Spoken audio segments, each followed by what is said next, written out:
I did everything right for 30 years. It took 60 days for the system to take it all away. 60 days. For 3 decades, I did what you're supposed to do. I worked at the same company, a place that smelled of stale coffee on cold mornings and hummed with the fluorescent lights over my desk. Every 2 weeks, I'd get my paycheck, feeling the familiar weight of the stub in my hand, a sacred ritual, watching a piece of it vanish before I ever saw it, tucked safely away into my 401k. I watched it grow. It was my mountain, my promise to myself for a retirement I could picture so clearly, the smell of garden soil on my hands, the freedom to finally say yes to a life without alarm clocks. Have you ever trusted the rules, only to find out the rules were written to betray you? I thought I was being smart. When I retired, I decided to move my mountain into an IRA. It felt responsible. But buried in the fine print was a detail I didn't understand. A 60-day window. It wasn't just a deadline, it was a tripwire. Missing it would set off a catastrophic chain reaction.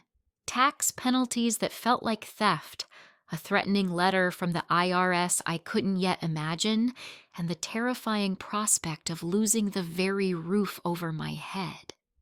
My carefully built fortress crumbled. My life's work just vanished. I was left standing in the rubble with nothing but my Social Security check between me and an abyss I never knew existed. This is the story of how a single piece of paper, a single phone call, erased my future. It's not a story I ever wanted to tell, but it's one I have to. Because the trap that ruined me is waiting for anyone, and I need to make sure you never fall into it. Before the storm, there was a long, peaceful quiet. My life wasn't extraordinary, but it was mine, built on a foundation of predictability. My name is Carol. For most of my life, I was a logistics coordinator, a world of spreadsheets and shipping manifests. I found deep satisfaction in the order of it all, in knowing that if you followed the rules, the system just worked. My whole day was a routine I loved. Waking up before the sun, packing a lunch, turkey on wheat, an apple. The same quiet drive to an office where the worn keys on my keyboard were molded to my fingers and the old chair creaked like a familiar friend. I applied that same philosophy to my money. My parents were children of the Depression, and they raised me with a quiet fear of financial instability. I can still see my father at the kitchen table, his voice low and serious. "You save for a rainy day, Carol." My mother would wash and reuse tinfoil, carefully folding it into a neat, silvery square. They taught me to respect every dollar. So, I saved. I never, ever carried a credit card balance. These weren't sacrifices. They were just the rules for a stable life. The centerpiece of that system was my 401k. It was introduced to me in a beige conference room back in the late 80s, sold as a kind of magic. I signed up immediately. Through market booms and busts, I never wavered. Watching that balance grow was one of the great comforts of my life. By my late 50s, it was formidable. It wasn't just money on a quarterly statement, it was my life's work in print. Proof of my discipline. My dreams for retirement weren't extravagant. I pictured myself in the small house I'd lived in for 20 years, my hands finally deep in the garden I was always meaning to expand. Financial security, to me, was about the profound luxury of not having to worry. My 401k was the bedrock of that dream. It was everything. But what I didn't know was that a single piece of paper could burn the whole thing to the ground. That was only the first crack in the wall. The decision to retire was a slow sunrise. The mornings started to feel colder, the commute longer. The problems at work, once interesting puzzles, just felt like reruns. I hit 62, and the numbers confirmed it. I was ready. My pension was modest. My Social Security would help. But the star of the show, the engine that would power my dreams, was my 401k. As I started the retirement process, one word kept coming up: rollover. Everyone, it seemed, was rolling their 401k into an individual retirement account, an IRA. The logic was impossible to argue with. My 401k had limited investment options, safe but uninspired. An IRA offered a universe of choices. You were the captain of your own ship. You had control. That word was intoxicating. After a lifetime of following company rules, the idea of having total control over my own financial destiny was just so appealing. I was also warned about leaving my money behind. What if the company got sold? What if fees went up? It felt untethered. Moving it to an IRA in my own name felt like bringing my money home, safely under my own roof. I had a vague idea that 401ks had strong protections from creditors under a federal law called ERISA. I'd find out later that IRA protections can be much weaker, determined by state law. But at the time, that seemed like a problem for someone else. I paid my bills. Why would I need creditor protection? So, I made the call. The person on the phone was pleasant but procedural. We can do a direct rollover, where we send the funds directly to your new IRA provider, she explained. Or we can do an indirect rollover, where we send a check directly to you. This was the moment, the fork in the road. And I took the wrong path for what felt like such a good reason. I wanted to see it, to hold the proof of my life's work in my hands. It felt, ironically, more secure. An indirect rollover sounds fine, I said, with a confidence I would regret for the rest of my life. The agent said, "Okay, we'll process that for you." There was no alarm bell, no warning siren. But that single sentence over the phone was the first domino. It had just started a clock, counting down to my own destruction. What I didn't know yet would cost me everything. About a week later, a thick envelope arrived. My heart beat faster as I opened it. Inside was a check. Seeing that number, my number, printed in black and white was surreal.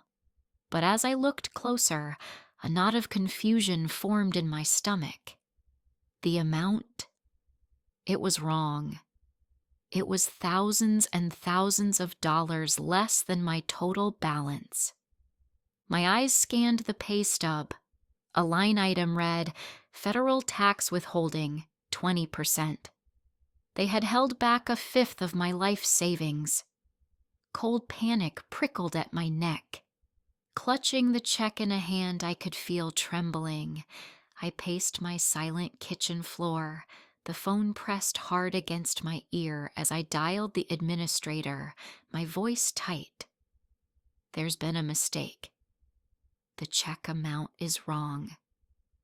The representative sounded weary, like he'd had this exact conversation 1,000 times. "No, ma'am," he said patiently.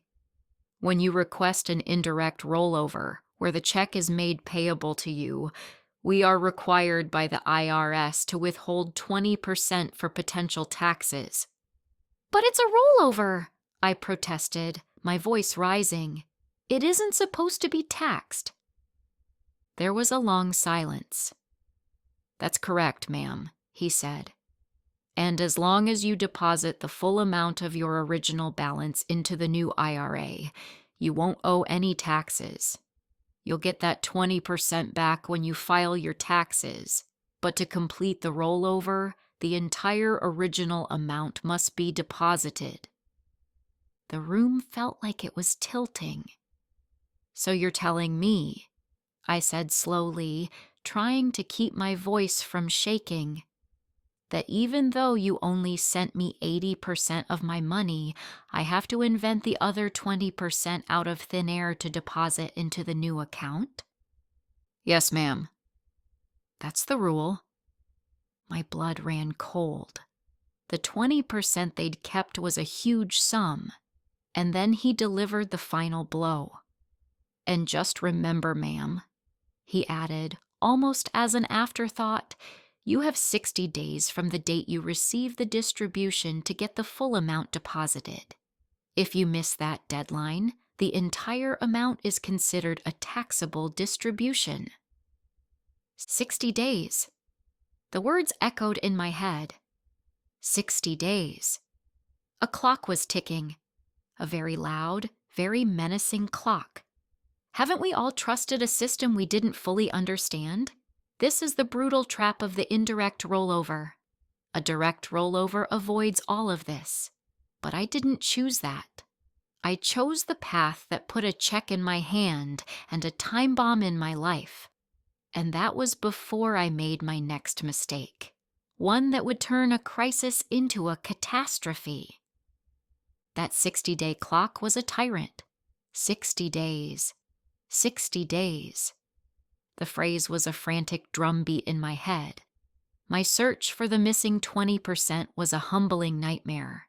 My savings weren't enough. A home equity loan would take too long. Mail started piling up on the counter, unopened. I couldn't sleep. I remember calling my sister, intending to confess everything, to ask for help. But when she picked up and cheerfully asked how I was, the words caught in my throat.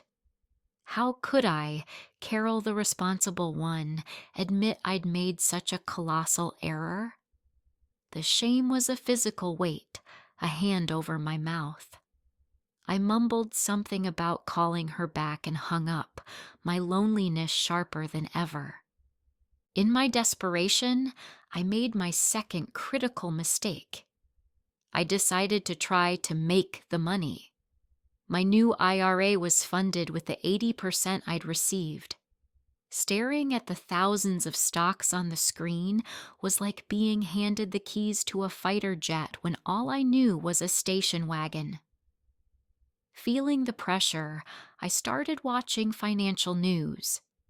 I heard an analyst talking about a can't-miss tech stock. Without any real research, I took a huge chunk of my retirement and dove in. For 3 days, it worked. A dizzying, fragile relief washed over me. I can fix this. And then the market turned. The line on the chart didn't just fall, it plunged. I watched in horror as a huge piece of my retirement savings vanished in a week. It was gone. Just like that. The hole was now deeper than ever. As the 60-day deadline loomed, I knew I had failed. When that 60th day came and went, the consequences were automatic and brutal. The entire original balance of my 401k was now considered a taxable distribution by the IRS. A few months later, the letter arrived. I remember the feel of it. The envelope was thick, heavy, official. The sound of the paper tearing open was deafening in the quiet of my kitchen. My hands trembled as I unfolded it. It wasn't a bill. It was an obituary for my future. The taxes I owed were a staggering sum, more than I could possibly pay. And because I had moved my money from a 401k to an IRA, I had lost the strong federal creditor protection of ERISA. I had moved my savings from a fortress into a glass house, right before the stones started flying. The IRS wanted its money. And the home I was standing in was now just another asset on a ledger. The months that followed were a slow, grinding descent. To pay the monstrous tax bill, I had to liquidate what was left of my retirement account. Watching the balance drain away was a fresh humiliation each time. But the money ran out, and the tax bill was still there. The emotional toll was worse. A thick blanket of shame settled over me. How could I have been so stupid? I, the queen of details, the responsible one, had missed the most important detail of my life. I started avoiding friends, dodging their calls. My dream of volunteering was replaced by the reality of overgrown weeds in the garden, a perfect metaphor for my life. My dream of quiet mornings reading was replaced by a profound loneliness. The phone never rang. Rock bottom wasn't a single event. It was a quiet Tuesday afternoon at my kitchen table, staring at a stack of bills. My Social Security check, my only income, had arrived. After the mortgage and utilities, there was almost nothing left. In that moment, the finality of it all crashed down on me. 30 years of diligence, the packed lunches, the sensible cars, erased. Then came the hardest day of all, the day I had to sell my house. I walked through the empty rooms, the sound of my footsteps echoing where my family's laughter used to be. The air smelled of old wood and memories. I ran my hand along the wall in the living room, touching the faint outlines where our family photos had hung for decades.